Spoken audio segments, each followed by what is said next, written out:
Sa pagsisimula ng Simbang Gabi, muling binuksan ang Malacañang para sa mga ordinaryong Pilipino. Bukod dito, ilang tradisyonal na pagkain Pinoy din ang ipinabaon sa ating mga kababayan.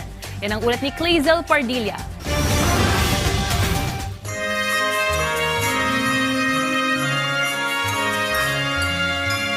Madilim man at malamig ang simoy ng hangin. Maagang gumising sina Janet at Mark kasama ang kanilang 1 taong gulang na anak para dumalo sa unang araw ng Misa de Gallo.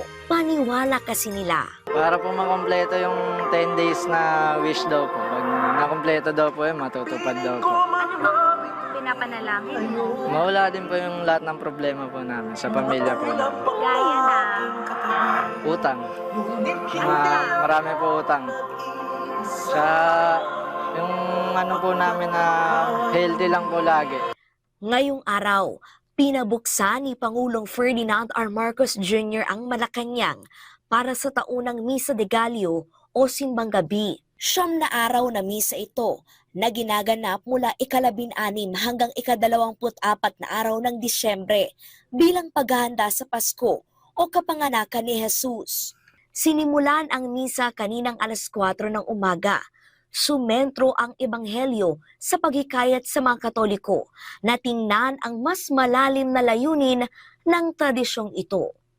We prepare not only for Christmas, but we also prepare for Christ to be born more deeply in our lives. Sa kabila ng mga hamon sa buhay, hinimok ng simbahan ang publiko na tatagan ang pananampalataya. It is about God choosing to enter life as it is, tired, broken, ordinary. And He comes quietly. And so as we begin our beautiful tradition of Misa de Gallo, please don't be too hard on yourself. Don't pressure yourself to be too perfect. Just be present. Keep coming, keep believing, keep trusting, and keep hoping. Natapos ang seremonya alas 5 kaninang madaling araw.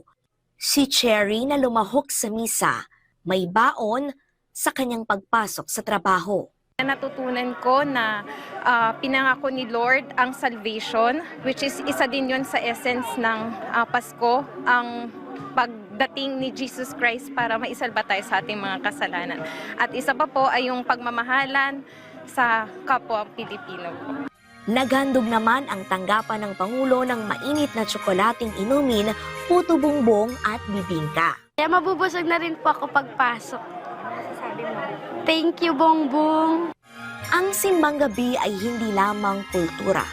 Simbolo ito ng pananampalataya, pag-asa, pagmamahal at malasakit sa kapwa ngayong Kapaskuhan. Clazel Pardilla para sa Pambansang TV sa Bagong Pilipinas.